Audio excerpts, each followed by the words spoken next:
Of course, they lost 99% of all their possessions. I'm ready to lose my life, but I can't deny Christ. The enemy's strategy is to always scare you away from engaging your Muslim neighbor, your Muslim coworker. Engaging. This week on VOM Radio, we'll be talking about engaging with Muslims and sharing the truth of the gospel. Muslims in the Middle East and Muslims right here in America. We'll also get an update on what our brothers and sisters in Iraq and Syria are facing and how VOM is helping. That's all coming up right now on the Voice of the Martyrs Radio Network.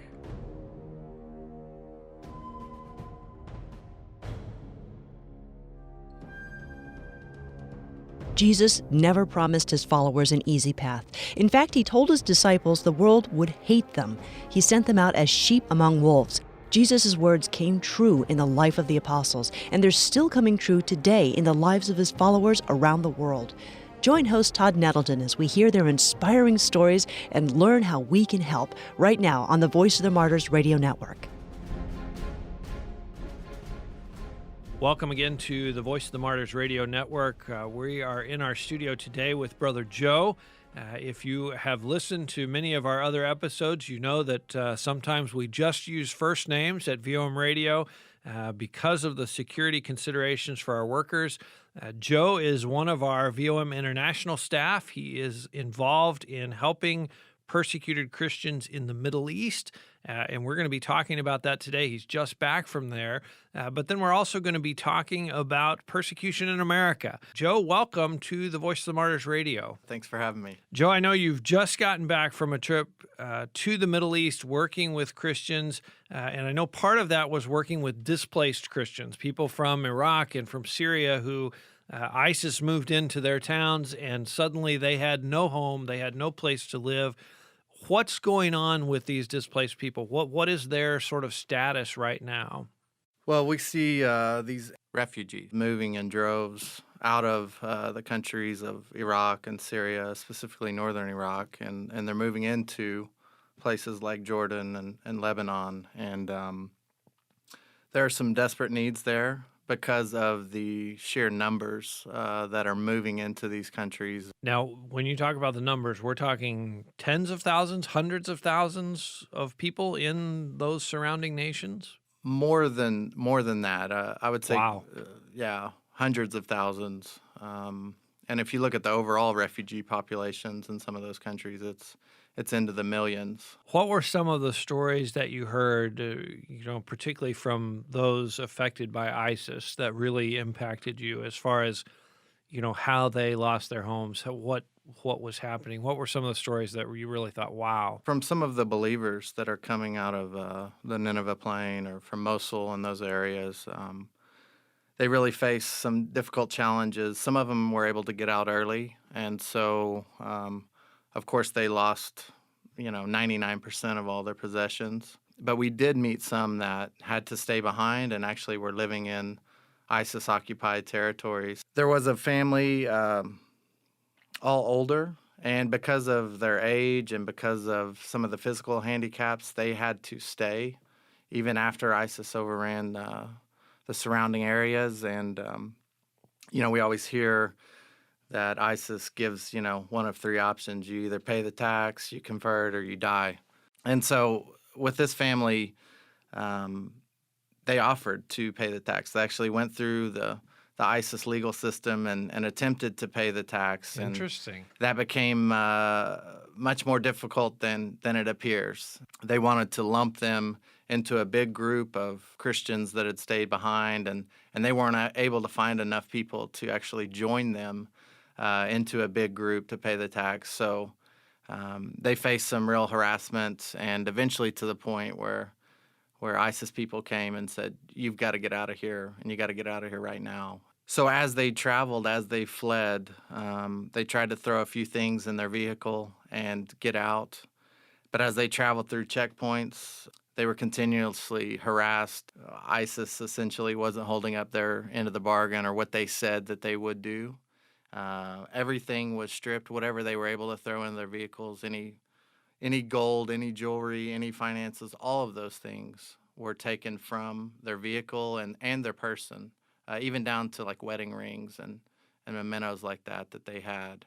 And there was also a point in time where they were detained at two separate checkpoints, ISIS checkpoints, and not just for 10 minutes. I mean, like 3, 4, 5 hours, and held at gunpoint with ISIS folks trying to get them to convert to Islam and to return back. So when they say that your option is to pay the tax, even that might not be an option. Even that may not be an option, as in their case, we learned that. You know. Wow.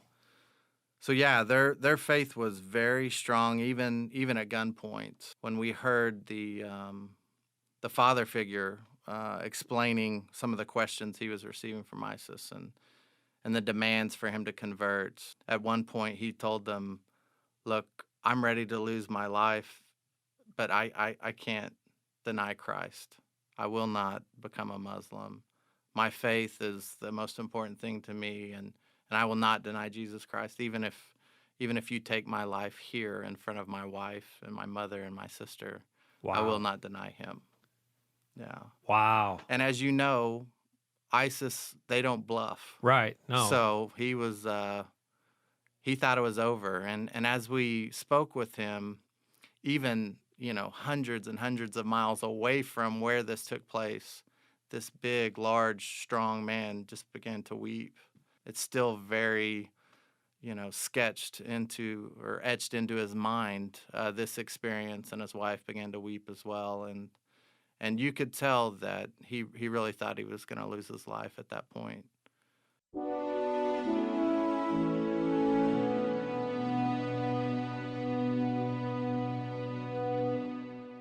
You're listening to Todd Nettleton on the Voice of the Martyrs Radio Network.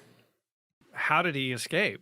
Because, like you say, they don't bluff. So if they say they've got guns and knives and they're going to kill you, typically that means they are. You're about to die. While they were at the checkpoint, there was another distraction. There was another event taking place that demanded that some of the ISIS officials go and pay attention to another thing that was happening. And when that happened, they began to pay less attention to him and went to focus on another issue. And so while that was happening, there was another guard who, the man we interviewed, the believer who got away, he said he believed that the Holy Spirit intervened and just gave him great favor. So this guy came up to him and he said, "Look, while they're away focusing on this, you just need to go." And he said, "Go now."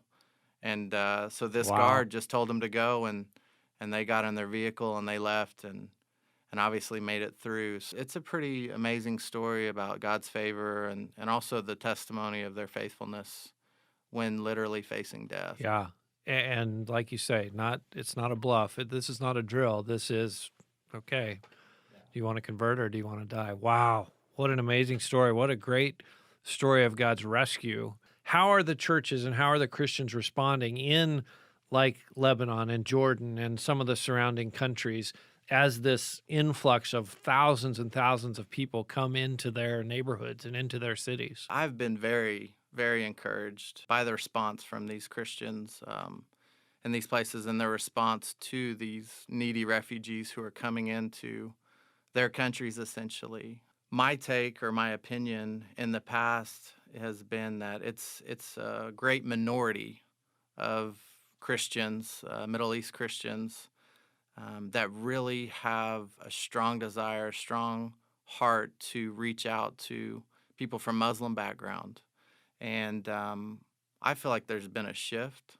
I feel like there's been more evidence and more examples of Muslims coming to Christ now than maybe ever before in history. And a lot of that is due to this persecution. A lot of that is due to these situations with the refugees. And so I don't know if that's been an encouragement to the local evangelical churches in these places, but I definitely have seen more of a concentrated effort by the local church to not only reach out and engage, but also in relief forms, not just for the Christians, but also for the Muslims as well. And what is that doing? How did the Muslims respond when They come into some of these surrounding countries, and it's not the mosque that helps them out. It's not the imams that are bringing food and help and clothing, but it's the Christians. What is that? What does that do to them? Well, I think it softens their heart, first and foremost. I think many of these Muslim families perhaps have never known a Christian. If they have known a Christian, maybe it's been a nominal one. So that when they interact with an Arab speaking Christian that has an evangelical heart, that genuinely loves them without expecting anything in return, I think it's a real awakening for them because, well, one, they've never experienced that kind of a love before. And two, they're very surprised that that comes from a Christian because, they have their opinions or things that they've been taught from the mosque about Christianity. And so it comes as a real shock to them when they enter into these new places. They have no home, they have no food, they have no source of income. And who is it that is trying to help them out? Well, it's the Christians, it's the Christ followers. So I think that it begins to open the door and it begins to develop a level of trust for these people of the book, these Christians. One of their sources of information about Christians is the mosque. And if their information about Christians from the mosque was faulty, and now suddenly the Christians actually are pretty good people, that sort of plants the seed of, I wonder what else I heard at the mosque that wasn't actually true. So interesting way to witness. Can you share some of the things? And I know obviously we have to be careful about details, but about what Voice of the Mars is doing in the Middle East, particularly with these displaced people to help during this time of great need. Yeah, so some of the basic human needs, food and shelter, we have some fairly large projects that are helping these displaced refugees with those kind of things, as well as we just are coming out of the winter season, even for those areas, blankets, jackets, things of that nature. Outreach packs that are advertised on our website, those have been a great help for many refugees that are coming out of these places, just to provide them with some common basic necessities that they have. So as far as the physical needs, we definitely are meeting quite a few of those needs. And then, on a spiritual level, we've been able to get a lot of Bibles, a lot of Christian literature to these folks that are essentially, I don't want to say that they're in prison, but they can't work. They sit around all day. I mean, what a great opportunity for us to get them Christian literature, the Bible, when they have time to read, or if they're illiterate, they have time to watch something or listen to the Bible on MP3. We send evangelists in there to share with them. You mentioned the mosque misinforming Muslims everywhere. I mean, one of the things they teach is that Christians serve three gods, and that God and Mary had physical relations, and out of that came Jesus. So now we're able to send in members of the local church or local evangelists to share with them, hey, whatever you heard about this, that's not true. Here, let me show you what we really believe. So we really have a captive audience when we talk about the refugee population all over the world, not just the Middle East. But so hopefully we are contributing to that and taking full advantage of the opportunity to get in there and share with them as well. For these people that are displaced, is there any future hope? Do they think in terms of a time frame? A year from now, I'm going to get to go home. Do they think they'll ever get to go back into Mosul or into some of those cities? Or are they just really literally hopeless and basically sitting around sort of not even knowing what to expect or what's going to happen? When we talk about northern Iraq or Syria in particular, I feel like refugees from those areas have no hope to return, especially the Christian population. But for Syria, even the Muslims that are coming out of Syria as refugees, even though they have a desire to return, some of them, I don't think they have any hope that that will happen soon, just by sheer fact of the situation and the continuous warfare and it's completely destabilized there. So So are most of these people thinking they want to be resettled somewhere else, Europe, America, Canada, or are they kind of sitting tight and hoping maybe they will be able to go home?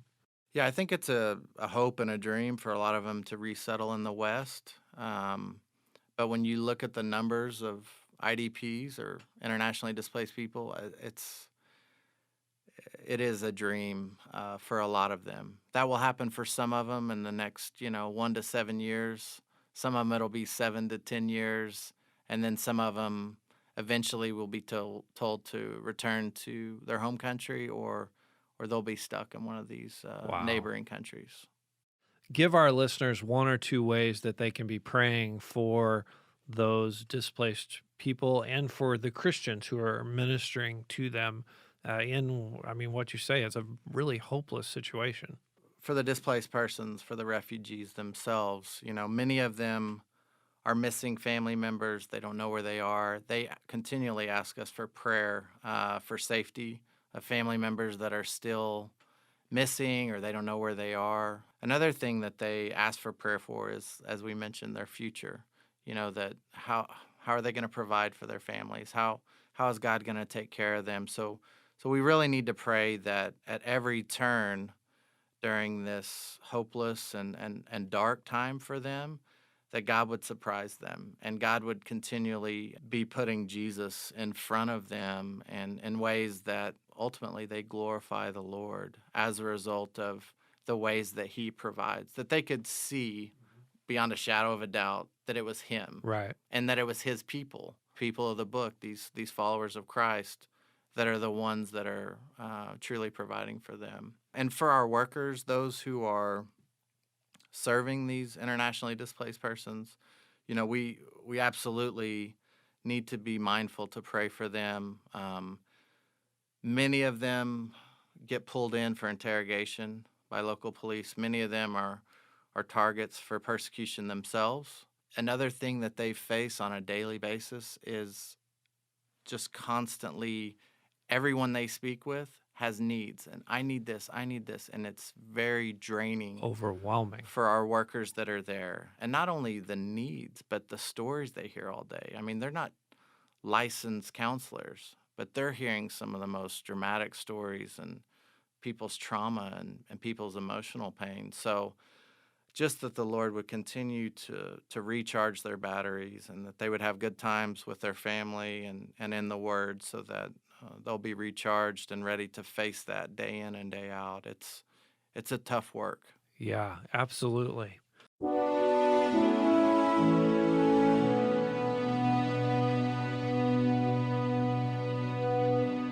You're listening to Todd Nettleton on the Voice of the Martyrs Radio Network. Joe, I want to switch gears. We're speaking with Brother Joe, who is one of our international workers here on the Voice of the Martyrs Radio Network.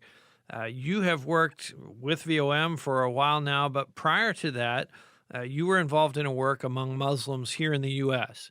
And so I want to talk a little bit about this. And just a couple weeks back, we had Tom Doyle on VOM Radio, and one of the things he mentioned sort of in passing was the fact that this is happening in America. The things we see, the persecution stories we tell about the Middle East, those are happening within Middle Eastern communities and Muslim communities here in America too. And I know you have seen some of those.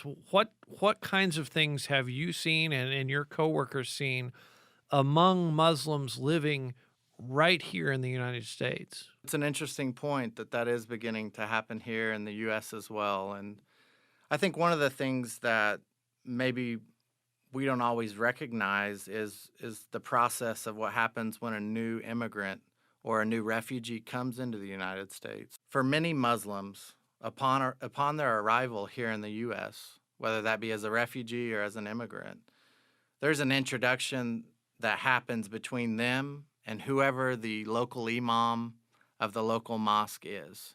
And so there's a level of accountability that starts even there, even upon their entrance into the United States.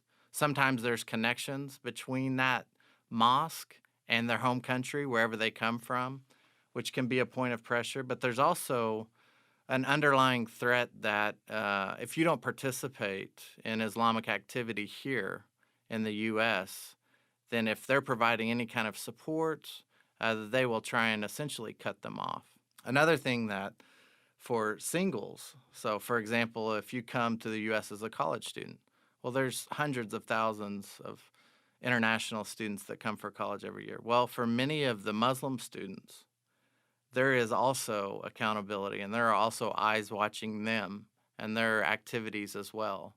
So we have several stories of girls and boys that were attending university that came to faith out of Islam, came to faith in Christ, who within a week disappeared. Wow. If a local imam catches word, hey, he will get on the phone with whoever that girl or guy, their parents, whether it's from Iran or Saudi Arabia, and he'll tell them, hey, this is what's happening with your daughter or your son.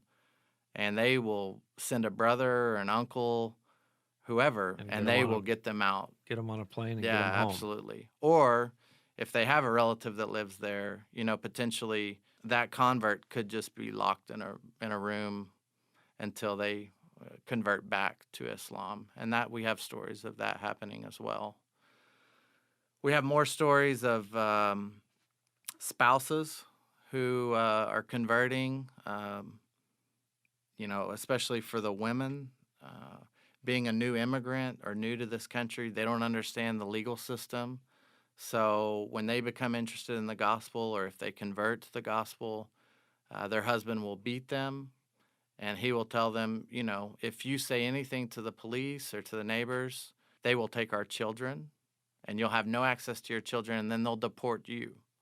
So, because they don't know the rules or the legal things, they just keep quiet. And a lot of times, if they were attending a church service or a language school that was providing, evangelical material, a lot of times they just stop coming.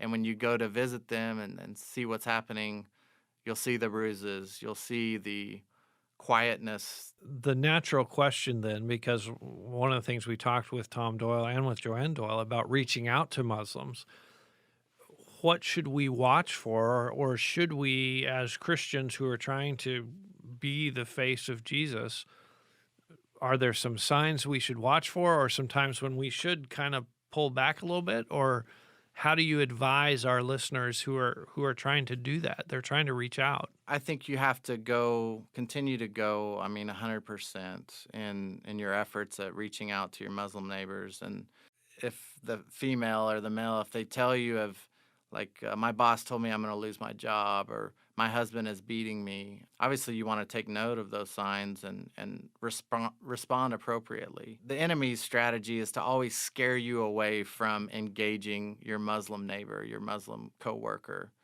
So I would say don't let anything distract you. Don't let anything discourage you from, actively pursuing these people with the gospel. Now, what happens in situations like, I think of a wife who's being beaten by a husband. Typically, that would be a police issue. That would be a Department of Human Services issue. Does that happen? Do they step in and say, wait a minute, you can't beat your wife? This is America? What happens? A lot of police authorities, other governmental agencies are really having a hard time in knowing how to respond, because this is such a cultural problem. So in neighborhoods where you have large amounts of Muslim population, in fact, we actually at times work directly with the police and gave them some education about, hey, culturally, this is what it looks like, and how do they respond, and how do they educate new Muslim residents about, hey, you can't beat your wife, or, you can't threaten them with this. Those are totally foreign concepts to some of these new families. So the authorities have struggled as well on how to address this issue. It seems like this is a great opportunity for churches that are in cities where there are large immigrant populations to have English classes and to have cultural something, educational classes to say, hey, now you're in America. Here's a little bit about our history. Here's a little bit about the law. It just seems like that's an opportunity for churches and Christians to speak into the lives of of Muslim immigrants. Yes, absolutely. I think the fact that fear or whatever reason has kept so many churches or so many evangelicals from doing this is a shame, because now more than ever, uh, these immigrants, these people from Muslim backgrounds are flooding into our cities. And the reality is that if we don't approach them, if we don't get a hold of them, the local mosque for sure will.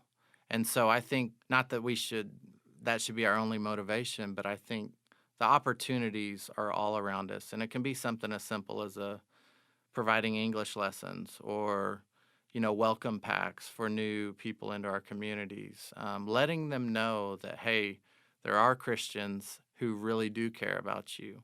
They're not going to be your enemies, but that they love you. I heard a statistic once that really motivated me, and of course this is 5 or 10 years ago, but the statistic is that somewhere between 70 to 80% of international students in the United States never step foot inside an American's home. And I thought, boy, what an indictment on us that Muslims, who will be the future leaders of the world in their countries, from all these different places where we're spending millions and millions in missionary dollars trying to reach them. But when they send their people here, where's our response?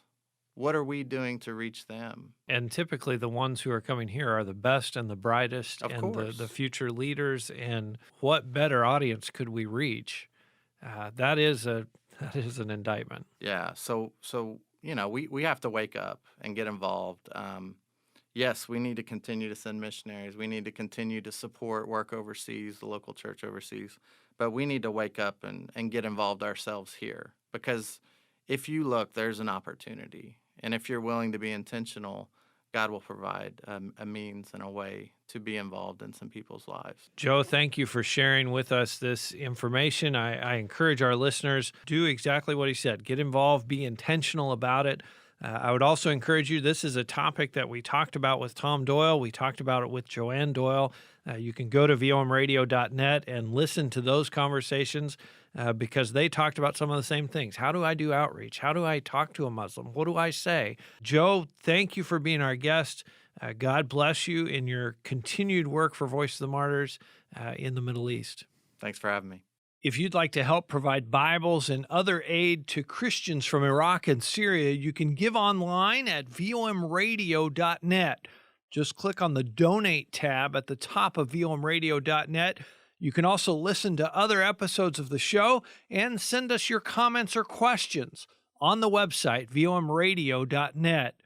Thank you, Joe, for sharing your experiences with us this week, and thank you for listening in on our conversation. I hope you've been challenged to engage with those in your city who need to hear the gospel message. We'll see you next week on the Voice of the Martyrs Radio Network.